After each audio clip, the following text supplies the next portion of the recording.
My teaching experience has been varied over the past 22 years. I've taught at the middle and high school level, and I'm currently teaching at Nakwik High. While at middle school, I spent 5 years as a guidance counselor. Over that time, I gained some valuable leadership experience and often filled in for the administration when I was needed. I did supply an elementary school for one day, and I found out very quickly that I enjoy my personal space. I have no idea how you elementary teachers do it every day, but I certainly commend you for the job you do.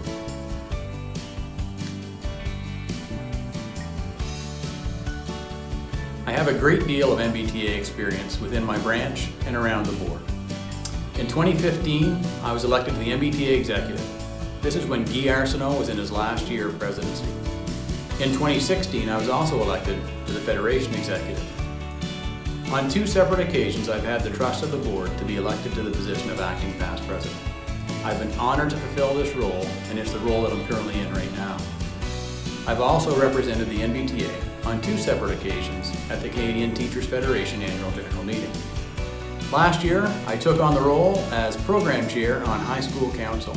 So along with campaigning this year, I'm also planning for our virtual Council Day in May.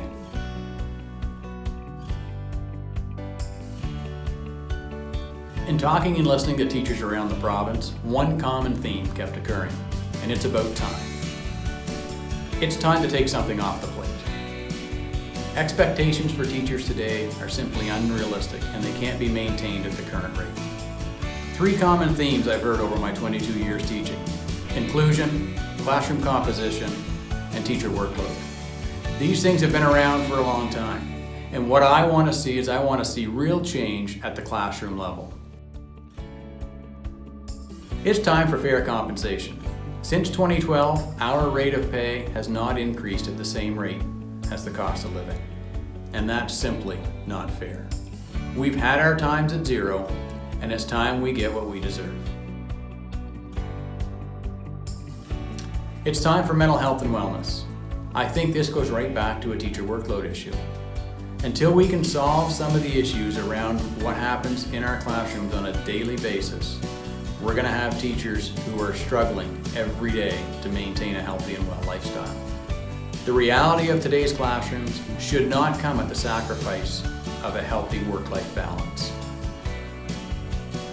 What we've seen through COVID is increased accessibility and use of technology all around the province. It's been said before that we are teachers 24/7. My fear is that we start teaching 24/7. What I don't want to have happen, and what I think we need to set parameters around, are getting the email at 9 o'clock at night from a student and a follow-up email in the morning from a parent wondering why that email wasn't answered. To me, that's simply not acceptable, and work has to stop at some point throughout the day. The addition of 3 new counselors was a welcome announcement, and one that should be applauded. This needs to be negotiated at our next round of bargaining, and I feel it's extremely important that these positions be maintained. At an earlier meeting, I was asked when I planned on retiring. I thought it was a bit of a strange question because I don't think I look a day over 40. However, I do understand why the question was asked, and the person was really wanting to know is if this was my last kick at the can. Meaning, did I want to run for vice president and then president only to retire afterwards? The answer to that question is no. My position of acting past president is going to end in August. Connie will then assume the role of president, and Rick will become the real past president. It's been an honor to serve you in the role of acting past president, and I've gained some valuable experience over that time. So why vote Pete for NBTA VP? I feel I'm an experienced, trusted, and respected voice around the board table and the province. I will always be a strong advocate for teachers, whether it be as a classroom teacher, a Branch 1428 director, or your NBTA Vice President. Thanks for watching. Please message me with any comments or questions that you may have. And remember, it's about time.